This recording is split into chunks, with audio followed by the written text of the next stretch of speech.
భీమిలి ఆశ్రమము ద్వాపర యుగంలో పాండవులు అజ్ఞాతవాసము చేసిన ఏకచక్రపురమే నేటి భీమునిపట్నం. ఇది భారతదేశంలో రెండవ పురాతన మున్సిపాలిటీగాను డచ్చివారి వాణిజ్య కేంద్రముగా ఉన్న ప్రాంతము. ఇదొక ఐతిహాసిక, చారిత్రక, సాంస్కృతిక, వాణిజ్య, పర్యాటక, ఆధ్యాత్మిక ప్రాముఖ్యత కలిగిన పట్టణము.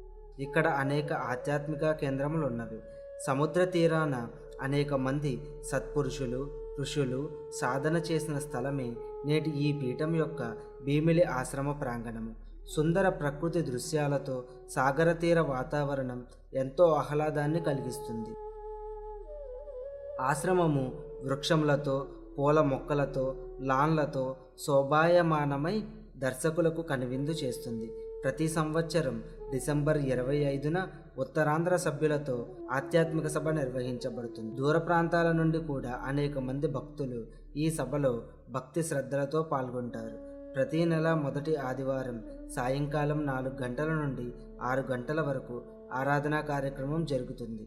చుట్టుపక్కల గ్రామాల నుండి, విశాఖపట్నం నుండి భక్తులు ఈ ఆరాధనలో పాల్గొంటారు.